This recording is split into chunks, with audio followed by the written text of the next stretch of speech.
Eto mga kabayan, at dahil Sunday ngayon, gala day, at saka kasama na rin mamalingki. So papasyal ako, pupunta ako dun sa Every sa Mukaishima. Yun ang bilihan ng mga gulay, tsaka yung mga frozen na mga gulay. Tsaka kasama rin mga shell. Ang daming mga binibenta doon ako makaimuno kasi na-feel ko na mas mura doon kaysa dito banda kasi halos lang yung mabibilihan ko dito eh.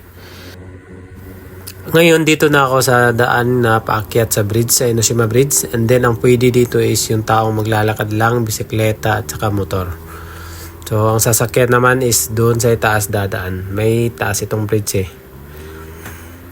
So may mga nakasalubong tayo, at dito nga banda sa entrance is mayroon kang makikitang box na maglalagay kang coins. Hindi naman required pero ano lang, donation, sa may bigay mo lang 50 yan pwede na. So, 2 beses naman ako mag-pass papunta at saka pabalik. So, maglalagay lang ako ng 100.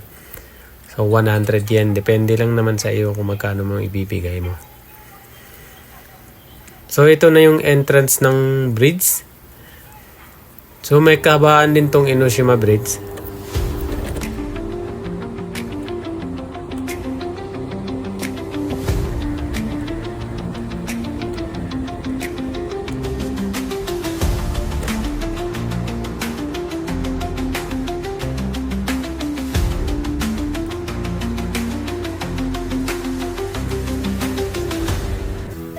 Nung pag-exit ko sa bridge is tumigil muna ako dito sa viewing deck ng Enoshima Bridge.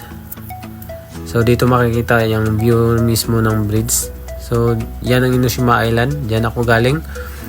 Then so dito makikita mo yung mga nagfi-fishing.